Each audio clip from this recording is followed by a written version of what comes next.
اعوذ باللہ من الشیطان الرجیم بسم اللہ الرحمن الرحیم السلام علیکم ورحمۃ اللہ وبرکاتہ۔ محترم سامعین، ترجمہ کلاس میں آپ سب کو خوش آمدید کہتے ہیں، اور آج کی کلاس میں ہم بات کریں گے آیت نمبر 186 سے لے کر آیت نمبر 188 تک۔ ہمارے ساتھ رہیے گا، ہم اپنی کلاس کا آغاز کرتے ہیں۔ بسم اللہ الرحمن الرحیم۔ وَإِذَا، اور جب سأل سوال کیا جائے کا آپ سے، وَإِذَا، اور جب سألا سوال کرے کا آپ سے، ٹھیک ہے، سوال کیا جائے نہیں، سوال کرے کا آپ سے۔ اب یہاں پہ سوال کرے آگے چونکہ عبادی جو ہے وہ جمع کے لیے استعمال کیا جا رہا ہے، تو اس لیے ہم ترجمہ کریں گے وَإِذَا، اور جب سألا کا سوال کرے کا آپ سے، عبادی میرے بندے، ٹھیک ہے، عباد جو ہے وہ عبد کی جمع ہے، جیسے اللہ نے قرآن میں ارشاد فرمایا یا ایھا الناس اعبدوا، اے سارے لوگوں اللہ کی عبادت کرو، یا ایھا الناس اعبدوا، اے لوگوں اللہ کی عبادت کرو، ٹھیک ہو گیا۔ تو یہاں پہ اللہ نے فرمایا عبادی میرے بندے۔ وَإِذَا سَأَلَكَ، اور جب سوال کریں آپ سے عبادی میرے بندے، ٹھیک ہے، انی میرے بارے میں، انی میرے بارے میں، فَإِنِّي تو بے شک میں، فا کا ترجمہ ہو جائے گا تو یا پس، انی بے شک، لفظ یا آخر میں آ رہی ہے تو اس کو اپنی طرف نسبت کریں گے، فَإِنِّي بے شک میں، قریب قریب ہوں۔ اب اللہ نے فرمایا کہ جب بھی میرے بندے مجھ سے سوال کرتے ہیں تو میں تو قریب ہوں، ٹھیک ہے، میں کیا ہوں، میں قریب ہوں۔ جب تم سے اے پیغمبر صلی اللہ علیہ وآلہ وسلم، جب تم سے میرے بندے میرے بارے میں دریافت کریں تو آپ کہہ دو کہ میں قریب ہوں، ٹھیک ہے۔ اب یہاں پہ کہہ دو کس کا ترجمہ کیا جا رہا ہے، ہم بامحاورہ لفظ ترجمہ بنانے کے لیے جو ہے وہ اس کو استعمال کر رہے ہیں۔ اللہ نے فرمایا آگے اجیبو میں جواب دیتا ہوں، واحد متکلم ہو گیا، اجیبو نجیبو، اجیبو میں جواب دیتا ہوں، ٹھیک ہو گیا۔ یا آپ اس کا یہ بھی کر سکتے ہیں میں سنتا ہوں، ویسے وہ اسمعو یا اسمعو ہونا چاہیے تھا، اسمعو نسمعو یا اسمعو، ٹھیک ہے، لیکن یہاں پہ سمیع یسمعو کا چونکہ استعمال ہی کیا جا رہا، ویسے اگر ہم اجیبو کو جیسے یہاں پہ لکھا ہوا جواب دیتا ہوں تو یہ بھی ٹھیک ہے۔ دعوت الداعی، دعوت پکارنے والے کو، الداعی پکارنے والے کی پکار، دعوی پکارنے کا، الداعی پکارنے والے کو، اذا دعانی جب بھی وہ مجھے پکارتا ہے، مطلب اجیبو میں جواب دیتا ہوں، دعوت الداعی پکارنے والے کی دعا کو، پکارنے والے کی دعا کو، اذا دعانی جب بھی وہ مجھے پکارتا ہے۔ فَلْيَسْتَجِيبُوا لِي، فل پس چاہیے کہ، فل پس چاہیے کہ، یستجیبو وہ، یستجیبو اب یا رہی ہے اور مضارع کا صیغہ ہو رہا ہے، فلیستجیبو پس چاہیے کہ قبول کریں، لی میرے لیے یا میرے حکم کو، ولیؤمنو اور چاہیے کہ، پیچھے بھی چاہیے کہ لفظ لام اور یہاں پہ بھی وہی، ولیؤمنو اور چاہیے کہ وہ ایمان لیں، بھی مجھ پر، لعلہم یرشدون شاید کہ وہ ہدایت پا جائیں، لعلہم یرشدون شاید کہ وہ ہدایت پا جائیں، شاید کہ وہ بھلائی پا لیں۔ اگلی آیت مبارکہ دیکھیں، میں لفظی ترجمہ بھی اور بامحاورہ ساتھ ساتھ کر رہا ہوں، بار بار ریپیٹ نہیں کیا جا رہا، ٹھیک ہے، تاکہ سمجھنے میں آسانی بھی ہو اور آپ کو پیچھے دوبارہ نہ جانا پڑے۔ اگلی آیت مبارکہ بسم اللہ الرحمن الرحیم۔ احل حلال کر دیا گیا، حلال کر دی گئی، لکم تمہارے لیے، لیلۃ الصیام، لیلہ کہتے ہیں رات کو، الصیام روزے کی، لیلۃ الصیام روزے کی راتوں کو، الرفث رغبت کرنا، الی نسائکم اپنی بیویوں سے، الی نسائکم اپنی بیویوں سے، یا رفث کا مطلب ہم یہ بھی کر سکتے ہیں کہ تمہارے لیے روزے کی رات میں اپنے بیویوں کے پاس جانا، الرفث جائز ہے، رغبت کرنا حلال ہے، ٹھیک ہے۔ احل لکم لیلۃ الصیام الرفث، پچھلی آیات مبارکہ میں اگر آپ نے پڑھا تو چونکہ اس میں اللہ تبارک و تعالیٰ نے ارشاد فرمایا کہ روزہ تو وہ ہے کہ انسان صبح صادق سے لے کر غروب آفتاب تک اپنے آپ کو کھانے پینے اور نفسی تمام خواہشات سے روک لے، یہ روزہ ہے، لیکن اللہ نے قرآن مجید میں پھر فرمایا کہ وہ دن کا ہے غروب آفتاب تک، غروب آفتاب کے بعد آپ کھانا پینا بھی کھا سکتی ہیں، اور جن کاموں سے اللہ نے منع کیا ہے جو کہ اللہ تبارک و تعالیٰ نے وہ نفسانی خواہشات کے بارے میں اگر ہم بات کریں تو وہ جائز قرار دیے ہیں صرف ان لوگوں کے لیے جو کہ بیویاں رکھتے ہیں۔ اللہ نے کیا فرمایا؟ ہن وہ، ٹھیک ہے، مؤنث کا صیغہ ہن، ضمیر اول کے، یہ ہن وہ لباس لباس ہے، لکم تمہارے لیے، وانتم اور تم لباس لہن ان کے لیے لباس ہو، ٹھیک ہے، وہ تمہارے لیے اور تم ان کے لیے لباس ہو۔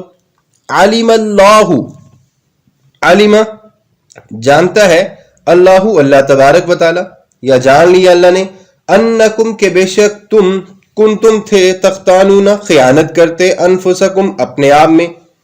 اللہ نے فرمایا اللہ کو معلوم ہے کہ تم ان کے پاس جانے میں اپنے حق میں خیانت کرتے تھے۔ فتاب علیکم، فتابہ پھر وہ آیا، علیکم تمہارے لیے یا تمہارے اوپر، وعفا عنکم اور اس نے تمہیں معاف کر دیا، مطلب فتاب علیکم اس نے تمہاری توبہ قبول فرمائی، ٹھیک ہے، وعفا عنکم اور تمہیں معاف بھی کیا۔ فالآن پس اب، فالآن پس اب، ٹھیک ہو گیا، باشروہن تم ملاقات کرو ان سے، ٹھیک ہے، ملا کرو ان سے، تم مباشرت کرو ان سے، وابتغوا اور تم تلاش کرو، تم چاہو، ما جو کچھ بھی، کتبہ لکھ دیا، اللہ اللہ نے، لکم تمہارے لیے، وابتغوا ما کتب اللہ لکم اور جو کچھ بھی اللہ نے تمہارے لیے لکھ دیا ہے اس کو تلاش کرو، وکلو اور کھاؤ، وشربو اور پیو، حتی یہاں تک کہ یتبین لکم الخیط الابید من الخیط الاسود من الفجر، حتی یہاں تک کہ یتبین ظاہر ہو جائے تمہارے لیے، ظاہر ہو جائے لکم تمہارے لیے، الخیط الابید من الخیط الاسود من الخیط الاسود من الفجر، حتیٰ کہ فجر کا سفید دھاگا، ٹھیک ہے، ابیض کہتے ہیں سفید ہو گیا، اسود کہتے ہیں سیاہ کو یا کالے کو، فجر کا مطلب فجر ہی ہو گیا، ٹھیک ہے، حتیٰ کہ سفید دھاگا، ٹھیک ہے، حتیٰ کہ صبح کی سفیدی یا سفید دھاگا، صبح کی سفیدی، ٹھیک ہے، وہ واضح ہو جائے، صبح کی سفیدی وہ واضح ہو جائے، ٹھیک ہے، من الخیط الاسود من الخیط الاسود رات کے سیاہ دھاگے سے یا رات کی سیاہی سے، من الفجر صبح تک، فجر تک، ٹھیک ہے، ثم پھر اتم تم پورا کرو، الصیام روزوں کو، الی اللیل رات تک۔ اب اللہ تبارک و تعالی نے یہاں پہ روزے کو کب تک مکمل کرنا ہے وہ بھی بتا دیا۔ آگے اللہ نے فرمایا وَلَا تُبَاشِرُوهُنَّ اور تم نہ ملو ان سے مطلب بیویوں سے، وَأَنْتُمْ عَاكِفُونَ جب تم اعتکاف کی حالت میں ہو، ٹھیک ہو گیا، اعتکاف کی حالت میں رات کو بھی آپ ان سے نہیں مل سکتے، یہ اللہ نے فرما دیا، ٹھیک ہے، وَلَا تُبَاشِرُوهُنَّ وَأَنْتُمْ عَاكِفُونَ فِي الْمَسَاجِدِ جب تم مساجد میں اعتکاف میں بیٹھے ہو تو پھر ان سے نہ ملو، تِلْكَ حُدُودُ اللَّهِ یہ تو اللہ کی حدود ہیں، حدیں ہیں، فَلَا تَقْرَبُوهَا تو اس سے آگے نہ جاؤ، اس کے قریب نہ جاؤ، فَلَا تَقْرَبُوهَا تو اس کے قریب نہ جاؤ، كَذَلِكَ اسی طرح يُبَيِّنُ اللَّهُ واضح بیان کر دیتا ہے اللہ آیات ہی اپنی آیات، اپنی نشانیاں، للناسی ان لوگوں کے لیے، لعلہم شاید کہ وہ یتقون پرہیزگار بن جائیں یا متقی بن جائیں۔ اب دیکھیں اس پوری آیت مبارکہ میں اللہ تبارک و تعالی نے کیا ارشاد فرمایا، ہم آپ کو دوبارہ مختصر سا بتا دیتے ہیں، سن لیجئے۔ بسم اللہ الرحمن الرحیم۔ اللہ نے فرمایا کہ تمہارے لیے، بامحالہ ترجمہ کرو، تمہارے لیے روزے کی رات میں اپنی بیویوں کے پاس جانا حلال، وہ تمہارے لیے لباس اور تم ان کے لیے لباس ہو۔ اللہ کو علم ہے کہ تم اپنے نفسوں میں ان کے پاس جانے میں خیانت کرتے تھے، سو اللہ نے تمہاری توبہ بھی قبول فرمائی اور تمہیں معاف بھی کر دیا، اور اس نے تمہیں معاف بھی کر دیا۔ اب تم ان کے پاس جاؤ اور جو کچھ بھی اللہ تبارک و تعالی نے تمہارے لیے لکھ دیا ہے اس کو طلب کرو اور کھاؤ پیو، یہاں تک کہ صبح جو ہے وہ ختم کر دے رات کی سیاہ اندھیرے کو اور فجر ہو جائے۔ پھر تم روزوں کو پورا کرو رات تک، اور تم جب مسجدوں میں اعتکاف کی حالت میں بیٹھے ہو تو پھر ان کے پاس نہ جاؤ، یہ اللہ کی حدود ہیں اور تم ان کے قریب نہ جاؤ۔ اللہ تبارک و تعالیٰ تو اسی طرح واضح بیان کرتا ہے اپنے احکامات کو تاکہ یہ لوگ متقی اور پرہیزگار بن جائیں۔ محترم سامعین، پہلی آیت مبارکہ میں دیکھیں کہ اللہ تبارک و تعالیٰ نے کیا ارشاد فرمایا۔ یہاں پہ بات کی جا رہی ہے اللہ سے دعا کرنے کے متعلق۔ میرے بندے جب بھی مجھ سے سوال کہتے ہیں میں اس کی دعا کو سنتا بھی ہوں اور جواب بھی دیتا ہوں۔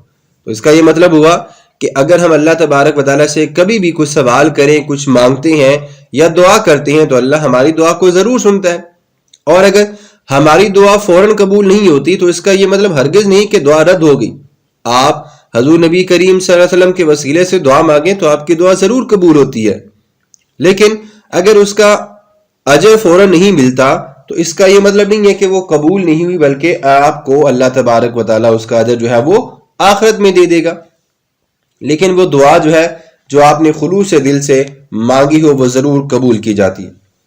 امام بخاری روایت کرتے ہیں کہ حضرت ابو ہریرہ رضی اللہ تعالیٰ عنہ بیان کرتے ہیں کہ آقا دو جہاں صلی اللہ علیہ وآلہ آلہ واصحابہ وسلم نے ارشاد فرمایا، ہمارا رب اللہ تبارک و تعالیٰ ہر رات کے آخری حصے میں آسمان کی طرف نزول فرماتا ہے اور فرماتا ہے کہ کون ہے جو مجھ سے دعا کرے تو میں اس کی دعا سنوں، اس کی دعا کو قبول کروں، کون ہے جو مجھ سے سوال کرے تو میں اس کو عطا کروں، اور کون ہے جو مجھ سے معافی مانگے اور اس کی میں مغفرت کر دوں۔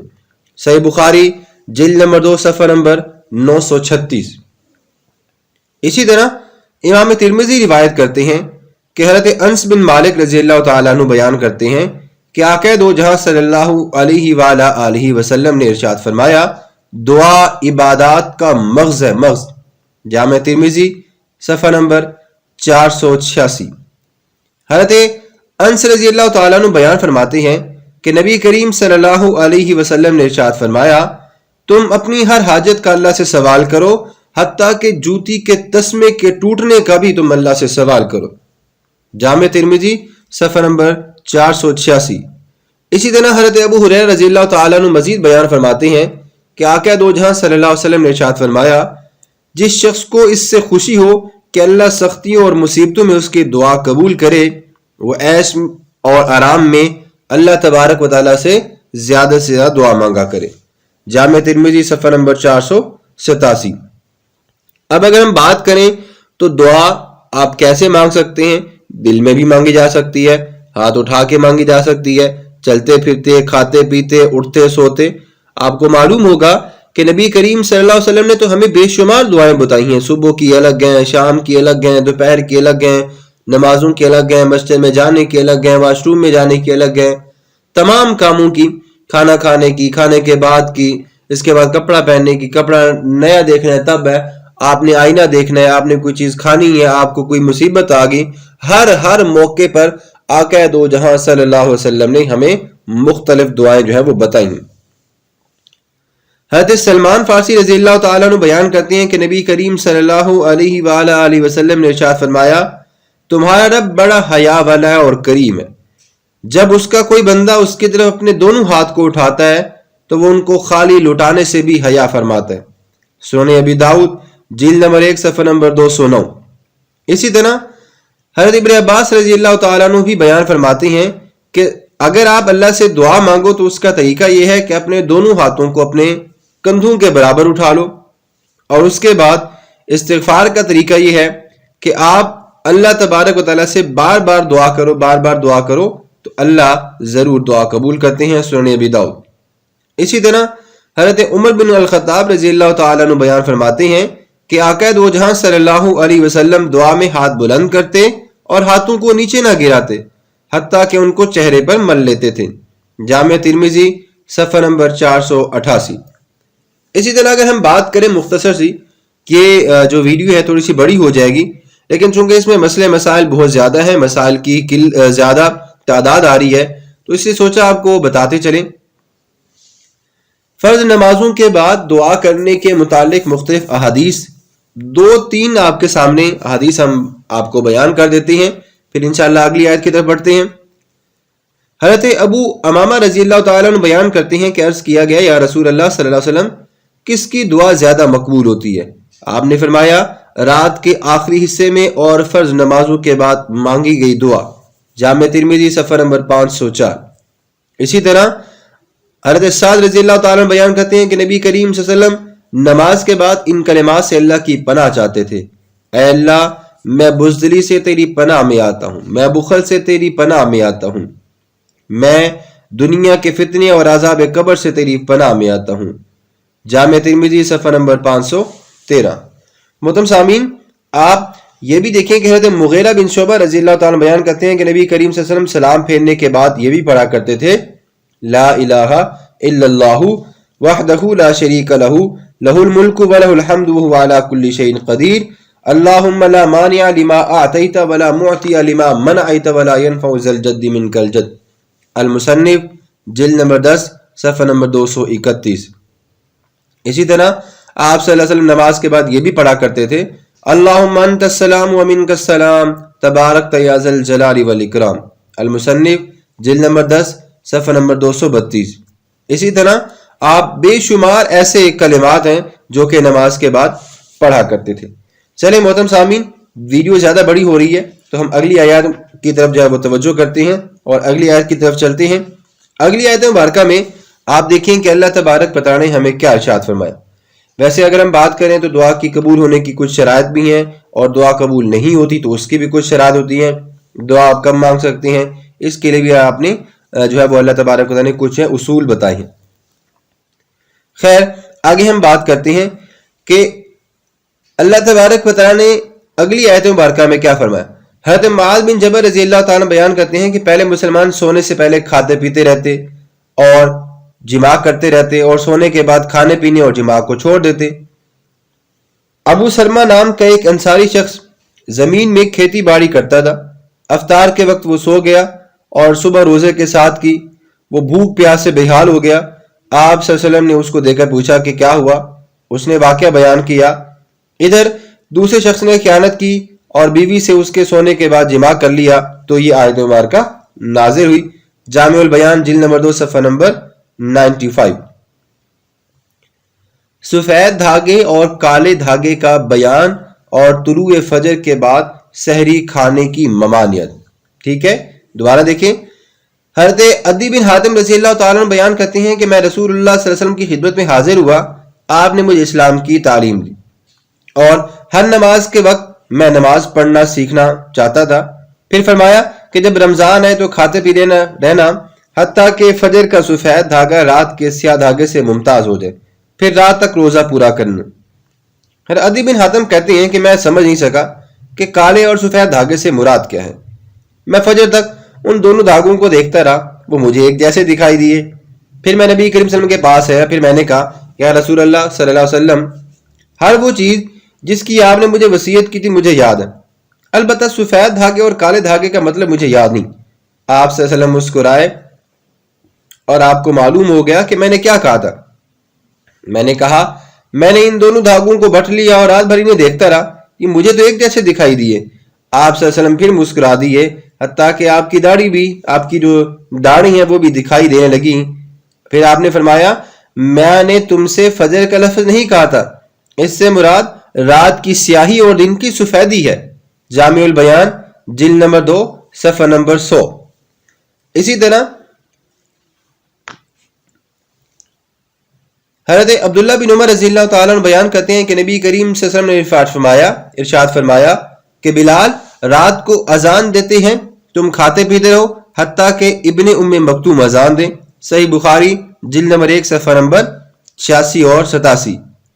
رمضان میں حضرت بلال رات کے وقت اذان دیتے تھے تاکہ سحری کرنے والے جو ہے وہ جاگ دیں، پھر جس نے تہجد پڑھنی ہے وہ اٹھ کر تہجد پڑھ لے۔ اور حضرت ابن ام مکتوم طلوع فجر کے وقت جو ہے وہ صبح کی اذان دیتے تھے۔ رسول اکرم صلی اللہ علیہ وسلم نے حضرت ابن ام مکتوم کی اذان کو سحر کی انتہا قرار دیا، اس سے طلوع فجر کے بعد کھانے پینے کی اجازت ملتی ہے۔ اللہ کا ارشاد ہے اس کے بعد وَلَا تُبَاشِرُوهُنَّ وَأَنْتُمْ عَاكِفُونَ فِي الْمَسَاجِدِ تِلْكَ حُدُودُ اللَّهِ۔ اب یہاں پہ ہم اعتکاف کے بارے میں مختصر سا بیان کر لیتے ہیں۔ اعتکاف کا لغت میں معنی ہے ٹھہرنا، اور اصطلاح شرع میں اس کا معنی ہے مسجد میں رہنا، روزے سے رہنا، جماع کو بالکل چھوڑ دینا اور اللہ تبارک و تعالیٰ کی رضا کو حاصل کرنے کی نیت کر لینا۔ عورتوں کے لیے یہ شرط نہیں ہے کہ وہ کہاں پہ رکھیں، اور ان کے لیے یہ ہو سکتا ہے کہ وہ گھر میں رہ سکتی ہیں۔ ہر مسجد میں اعتکاف ہوتا ہے، البتہ فقہاء نے جامع مسجد کی کچھ شرائط لگا رکھی ہوتی ہیں۔ احکام القرآن جلد نمبر 1 صفحہ نمبر 242۔ اعتکاف کی جو ہے وہ 3 اقسام ہیں۔ واجب، یہ وہ اعتکاف ہے جس کی نظر مانی جائے۔ سنت مؤکدہ، رمضان کے آخری 10 دنوں کا اعتکاف، اور نفل جو اعتکاف سنت مؤکدہ ہے اس کی بھی وہی شرائط ہے۔ اعتکاف کی شرائط کیا ہیں؟ نیت کر لیں، جس مسجد میں اذان اور اقامت اور باجماعت نماز ہو اس میں اعتکاف میں بیٹھے۔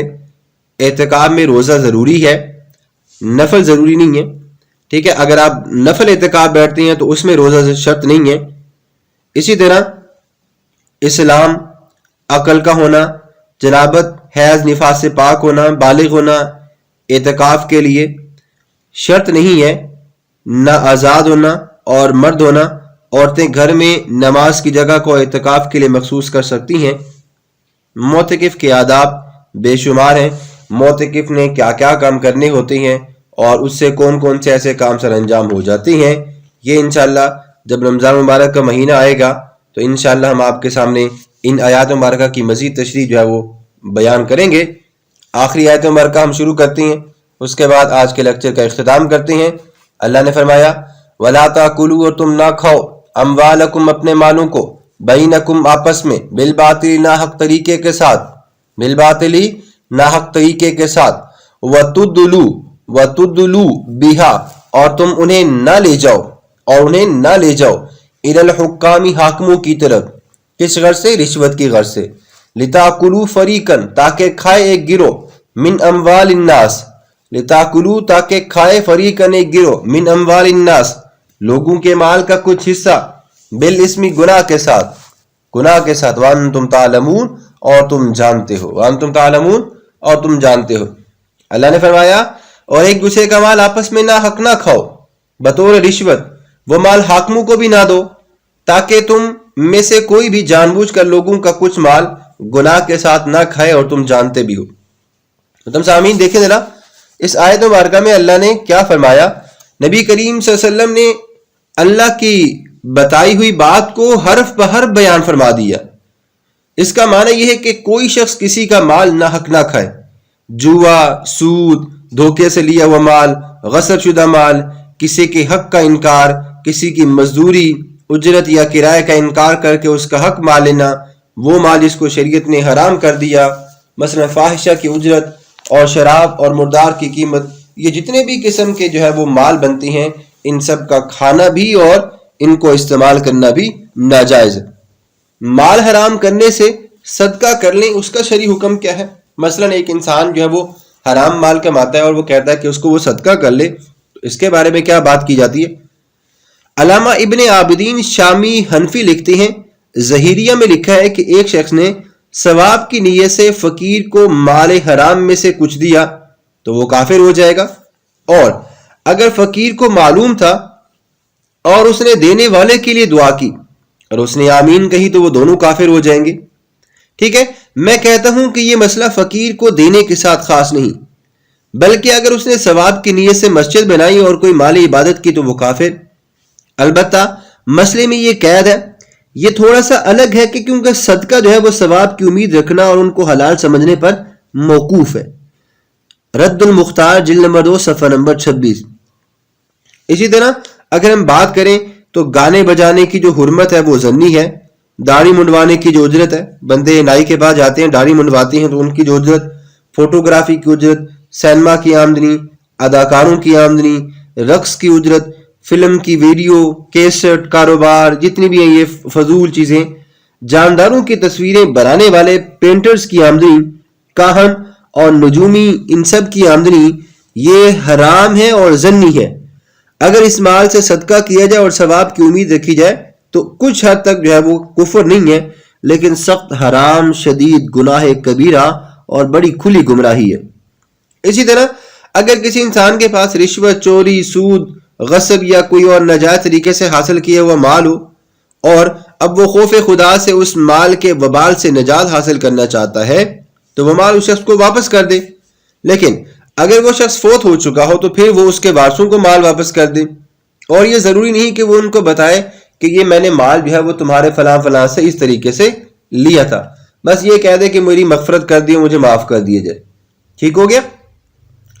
رشوت بھی دیکھیں آپ کو اللہ تبارک و تعالی نے کیا فرمایا، اِلَى الْحُكَّامِ لِتَأْكُلُوا، کہ کسی حاکم کے پاس، کسی فیصلہ کرنے والے کے پاس رشوت لے کے نہیں جانا. اللہ تبارک و تعالی نے قرآن مجید میں فرمایا وَلَا تَأْكُلُوا أَمْوَالَكُمْ بَيْنَكُمْ بِالْبَاطِلِ وَتُدْلُوا بِهَا إِلَى الْحُكَّامِ لِتَأْكُلُوا فَرِيقًا مِّنْ أَمْوَالِ النَّاسِ بِالْإِثْمِ وَأَنْتُمْ تَعْلَمُونَ. سورۃ البقرہ. پھر اللہ نے فرمایا اَكَّالُونَ لِلسُّحْتِ. سورۃ المائدہ آیت نمبر 42. بہت حرام خور ہیں جو کہ رشوت کھانے والے ہیں، بہت ہی زیادہ رشوت کھانے والے. اکالون. اسی طرح احادیث مبارکہ میں آتا ہے کہ حضرت عبداللہ بن عمر رضی اللہ تعالی عنہما بیان فرماتی ہیں کہ آقا دو جہاں صلی اللہ علیہ وسلم نے ارشاد فرمایا رشوت دینے والا اور رشوت لینے والا ان دونوں پر لعنت فرمائی ہے. رشوت دینے والا الراشی والمرتشی کلاہما فی النار، رشوت دینے والا لینے والا دونوں جو ہے وہ جہنم میں جائیں گے. یہ سنن کبریٰ جلد نمبر 10 صفحہ نمبر 139. اسی طرح آپ یہ بھی دیکھیں کہ جب نبی کریم صلی اللہ علیہ وسلم نے خیبر کا مال غنیمت تقسیم کیا اور بڑے بڑے عطیات دیے اور عباس بن مراد اس کو بھی کچھ مال دیا تو وہ اس پر ناراض ہو گیا اور شعر پڑھنے لگا. آپ صلی اللہ علیہ وسلم نے فرمایا کچھ اور مال دے کر ہمارے متعلق اس کی زبان بند کر دو. پھر اس کو کچھ مال اور دے دیا گیا حتیٰ کہ وہ راضی ہو گیا. احکام القرآن جلد نمبر 2 صفحہ نمبر 432. مدام سامین، جھوٹی گواہی سے متعلق اگر کوئی رشوت دے، اسی طرح قاضی اور دیگر سرکاری افسروں کے ہدیے کو قبول کرنے کے حوالے سے یا کسی اور معاملات میں جائز کاموں کے لیے، یہ بے شمار ایسے مسائل ہیں جو انشاءاللہ ہم مزید کسی اور ویڈیو میں آپ کے سامنے بیان کریں گے. آج کی ویڈیو کا ہم یہیں پہ اختتام کرتے ہیں. باقی اس کے علاوہ اگر ہم بات کریں تو ہمارے جو ائمہ کرام ہیں، فقہا کرام ہیں، وہ بھی ان رشوت کے بارے میں بے شمار احکامات بتاتے ہیں. لیکن پہلے ہی ہماری ویڈیو تقریباً آدھے گھنٹے کی ہو چکی ہے اور ہم مختصر کرتے ہیں، اب اس کو ختم کرتے ہیں. اللہ تبارک و تعالیٰ کی بارگاہ میں دعا گو ہیں کہ آپ کو ہمارے لیکچر کی سمجھ آ جائے اور ہم بھی امید کرتے ہیں کہ اللہ ہمیں بھی قرآن کی مزید سمجھ عطا فرمائے. آخر میں اے اللہ اس کلام پاک اور ان آیات مبارکہ کے ثواب کو میں حضور نبی کریم صلی اللہ علیہ وآلہ وسلم، آپ کے اصحاب، آپ کے اہل بیت، آپ کے ازواج مطہرات، صحابہ، صحابیات، تبع تابعین، تمام سلاسل کے صوفیہ کرام، خصوص بالخصوص غوث اعظم شیخ عبد القادر جیلانی اور تمام اولیاء کرام کی وسیلہ جلیلہ سے ان تمام آیات مبارکہ کے ثواب کو اپنی مرحوم والدہ کی دعائے مغفرت اور دعائے ایصال ثواب کے لیے پیش کرتا ہوں. اور اللہ تبارک و تعالیٰ کی بارگاہ میں یہ دعا بھی کرتا ہوں کہ اللہ اس کلام مجید کے ثواب کی وجہ سے میری والدہ کی مغفرت فرمائے اور انہیں جنت الفردوس میں اعلیٰ مقام عطا فرمائے، ان کے درجات کو بلند فرمائے، ان کی قبر کی تمام منازل کو آسان فرمائے، انہیں اپنی جوار رحمت میں جگہ نصیب فرمائے اور ان کی قبر کو جنت کے باغوں میں سے ایک باغ بنا دے. اور مجھے اسی طرح قرآن مجید کو مزید پڑھنے کی، اس کو سمجھنے کی اور اس پر عمل کرنے کی توفیق عطا فرمائے. آمین. وما علینا الا البلاغ المبین.